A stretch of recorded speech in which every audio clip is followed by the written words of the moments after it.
En este problema se pide que encontremos el área limitada por el eje y, la función lineal f de x igual menos 1 3x más 6, y la línea perpendicular a f de x pasando a través del origen. Así que la región va a estar limitada por el eje y, que debe ser esta línea vertical aquí.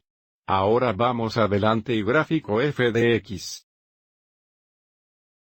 Tenemos f de x igual menos 1 3x más 6, que está en forma de intercepto inclinado, o la forma y igual 1010 más b. Entonces, el intercepto igual 6, que sería este punto aquí, y la pendiente es menos 1 3. Así que desde el intercepto baje una unidad y 3 derechas. So f of x pasa a través de estos dos puntos.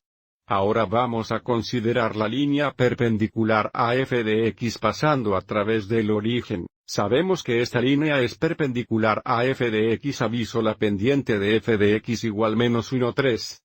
La línea perpendicular a este tendrá una pendiente que es el reciprocal negativo de menos 1 3. Lo que significa que la segunda línea tendrá una pendiente donde voltamos esto y cambiamos el signo, para que la pendiente sea 3 1, o solo 3. Y porque esta línea también pasa a través del origen, que significa el intercepto y, o b, debe igual 0. Llame a esta línea g de x o g de x es igual a 3 por x o 3x más 0. Deja el más 0. Ahora vamos adelante y gráfica esta línea, que debe ser perpendicular a f de x. El intercepto y es 0, la pendiente es 3, o 3 1.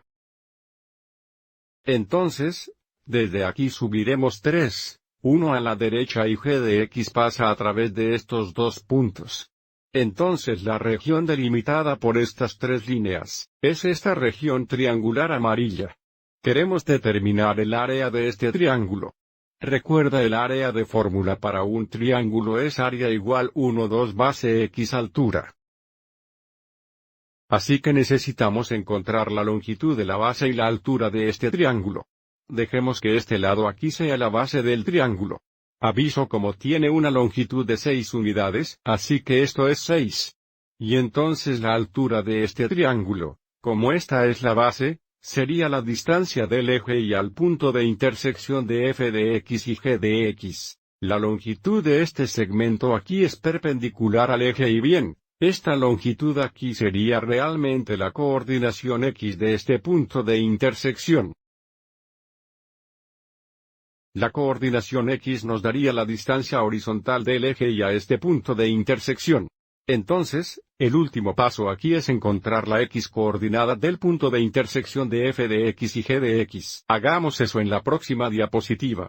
Para determinar la coordinación x del punto de intersección, necesitamos determinar cuando f de x igual g de x. Bueno, esto ocurrirá cuando menos 1 3x más 6 igual 3x. Así que vamos a configurar esto como una ecuación y resolver para x. Tenemos menos 1 3x más 6 igual 3x. Vamos adelante y acabemos las fracciones multiplicando ambos lados de la ecuación por 3. Esto nos daría x más 18 igual 9x. Vaya adelante y agregue x a ambos lados de la ecuación. Eso nos daría 18 igual 10x. Dividir ambos lados por 10. Tenemos x igual 18 10. Y porque hay un factor común de 2 aquí, esto simplifica a 9 5. Así que la coordinación x del punto de intersección es 9 5. Que también debe ser la altura de este triángulo. Así que el último paso es encontrar el área de este triángulo, donde la base es de 6 unidades, y la altura es de 9 5 unidades.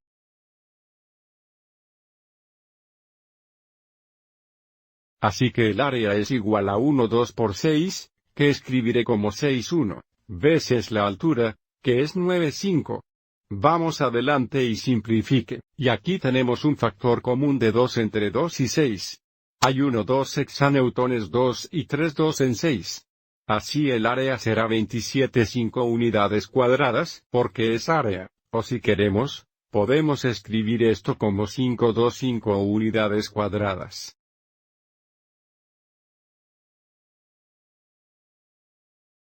Y otra vez, esta sería el área de la región triangular limitada.